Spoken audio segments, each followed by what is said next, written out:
Chegou a hora da nossa reportagem especial. Há 30 anos, objetos voadores não identificados foram perseguidos por aviões caça da Força Aérea Brasileira nas áreas de São Paulo e do Rio de Janeiro. Você vai conhecer agora gravações inéditas desse episódio, que ficou conhecido como a Noite Oficial dos OVNIs. Foi assim que o Fantástico deu a notícia.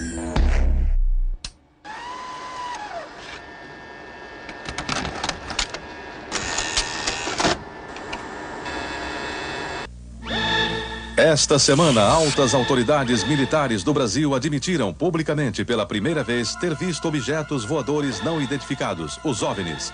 O próprio ministro da Aeronáutica, Brigadeiro Moreira Lima, deu a entrevista para informar que pilotos das bases de Santa Cruz, no Rio de Janeiro, e de Anápolis, em Goiás, chegaram até a perseguir e a ser perseguidos pelos objetos voadores não identificados na região de São José dos Campos, sobre o Vale do Paraíba, e trechos do estado do Rio de Janeiro. Eram 21 OVNIs, segundo os militares, que ficaram mais de 3 horas sobrevoando o território brasileiro na noite de segunda e madrugada de terça-feira. Toda vez que é detectado algum objeto não identificado, evidentemente há um processo bastante eficiente de verificar se foi alguma aeronave que está voando sem um plano de voo aprovado, etc. Mas quando se comprova que é algo diferente, as aeronaves então são acionadas. O que ocorreu foi que os radares detectaram vários objetos não identificados. Veja agora, minuto a minuto, o que aconteceu naquele 19 de maio. Às 8h30 da noite, um ponto luminoso é avistado pelo controlador de tráfego aéreo na torre do aeroporto de São José dos Campos, São Paulo. Um avião Xingu da Embraer se aproxima para pouso e o controlador pergunta ao comandante: "Você está vendo o ponto luminoso?" O Xingu confirma o avistamento, muda a rota e tenta se aproximar do OVNI. Quem estava no comando do avião era o coronel Osiris Silva, que voltava de Brasília depois de tomar posse como presidente da Petrobras. Eu vi um objeto luminoso no espaço, parecia um astro normal. Eu voei na direção dele e após 5, 6 minutos de voo, fiquei com a impressão de que ele começou a esmaecer, a perder a intensidade e o brilho. 9h14 da noite. O controle de radar de São Paulo registra sinais sem identificação. 9h20. O controle aéreo em Brasília confirma a presença de objetos voadores não identificados. 10h23. O primeiro jato F-5 decola da base aérea de Santa Cruz, no Rio de Janeiro. Ele carrega armamento de guerra pronto para ser acionado. 10h45. O radar da base aérea de Anápolis, em Goiás, detecta sinais no radar. Um Mirage também armado decola em busca dos OVNIs. 11h15 da noite. O piloto do primeiro F-5 a entrar em ação avista um ponto luminoso e começa a perseguir o objeto voador não identificado. Nosso objetivo justamente era esse, se aproximar e identificar. Nós não conseguimos nem nos aproximar, muito menos identificar. 11h17. Mais um Mirage decola da base de Anápolis para perseguir os objetos. 11h20. O caça F-5 recebe pela primeira vez um sinal no radar de bordo confirmando a presença do objeto não identificado à sua frente. 11h36. O terceiro Mirage sai da base de Anápolis, mas não consegue contato visual com os OVNIs. Naquela noite, 5 jatos da Força Aérea foram acionados e retornaram sem conseguir se aproximar dos objetos. Os radares do Sindacta em Brasília registraram um total de 21 sinais desconhecidos no céu do Brasil. O grande personagem dessa história foi o controlador de voo que estava na torre de São José dos Campos. O sargento Sérgio Mota da Silva, que aparece nessa foto tirada na torre de São José poucos dias depois do incidente, foi quem deu o primeiro alerta sobre OVNIs. 30 anos depois, Sérgio, que hoje é controlador de voo civil, deu a primeira entrevista para uma TV. Ele preferiu não mostrar o rosto.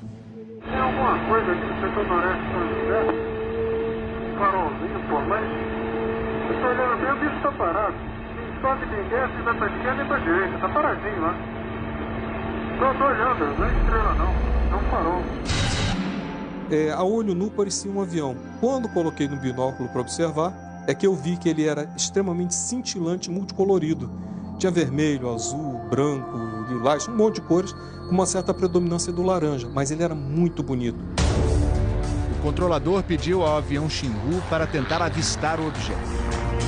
Eu expliquei a ele onde estava o objeto, pedi a ele que se ele tivesse avistamento, ele me informasse. Permanece com ele à vista?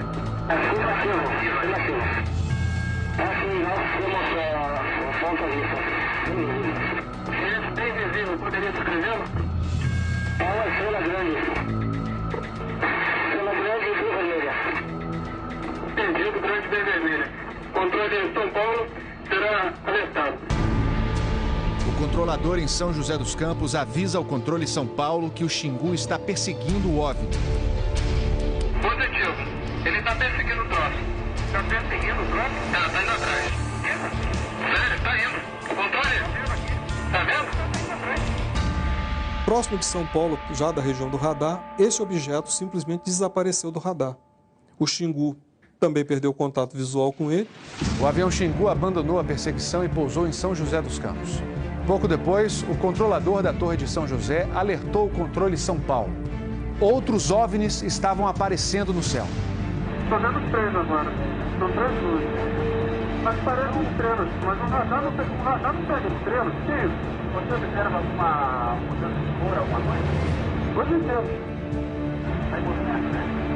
Rapaz, eu não sei. Pra mim, olha, aqui tá parecendo uma estrela. Mas só que muda de cor bonita, rapaz. Tá vermelho, amarelo, branco. Tá dando um monte de coisa.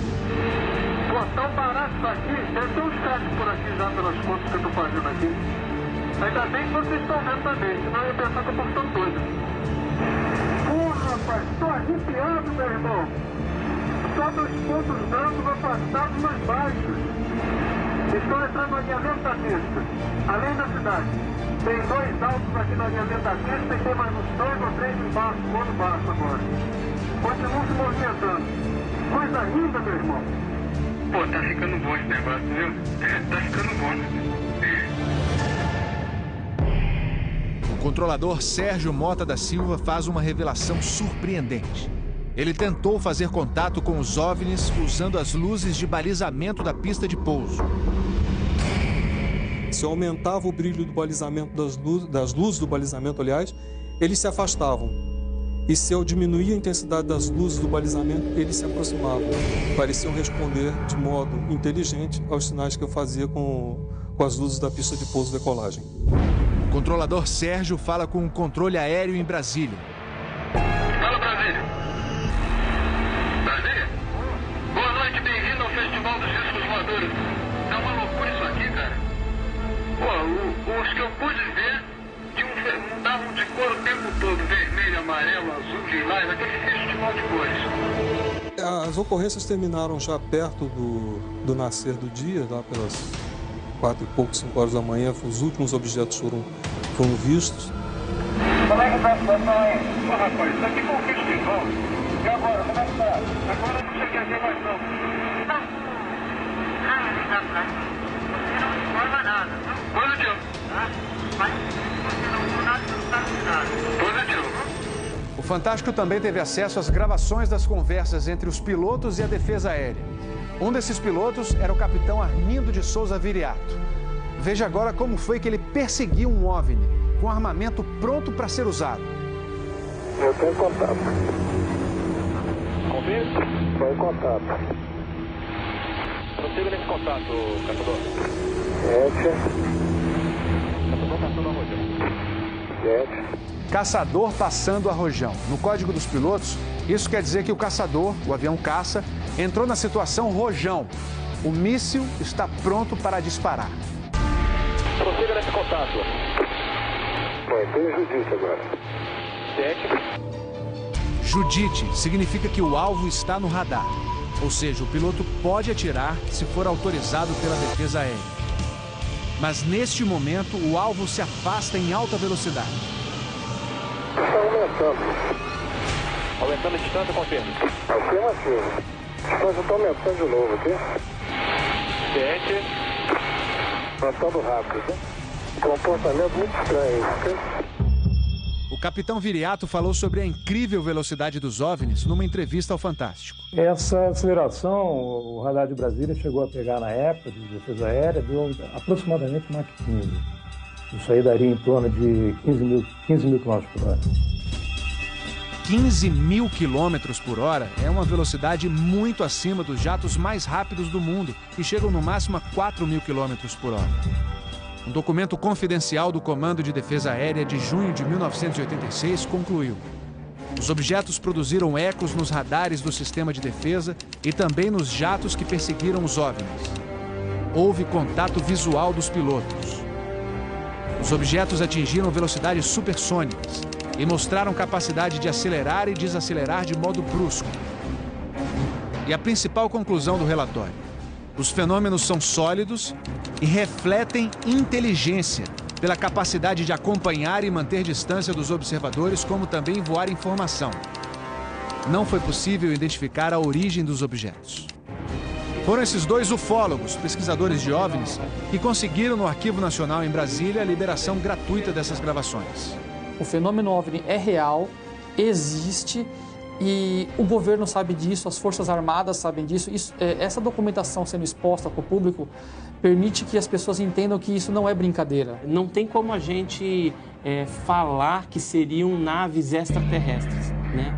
Eram objetos voadores não identificados. Não podemos dar qual a procedência deles, qual a origem. É alguma coisa inexplicável do nosso ponto de vista tecnológico à época e mesmo ainda hoje. Brasília?